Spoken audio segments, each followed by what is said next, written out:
Sabo était présent à l'exécution de Luffy par Buggy au chapitre 98 de One Piece. Je précise, qu'Oda ait fait une réutilisation ou pas, c'est pas le sujet. Le sujet c'est est-ce que Sabo pouvait et est-ce que Sabo était là. Et pour moi, oui.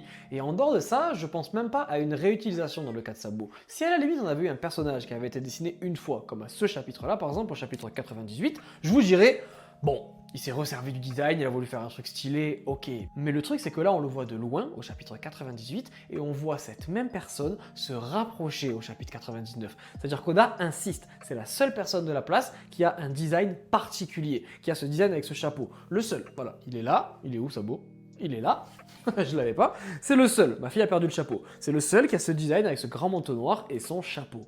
Pourquoi? Et beaucoup viendront dire que ça n'a aucun sens que Sabo soit là. Eh ben non, rappelez-vous qui était là à ce moment-là, Monkey D. Dragon, le père de Luffy, peut-être celui qui a fait s'abattre la colère divine sur Buggy et qui a sauvé Luffy au final.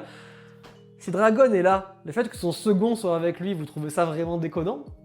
Moi non. Alors après, je dis pas qu'il était là en sachant que Luffy était son frère, parce que du coup il a retrouvé la mémoire quand Ace, du coup il a vu que Ace était mort sur le journal, mais en l'occurrence c'était bel et bien Sabo pour moi qui était là présent ce jour-là.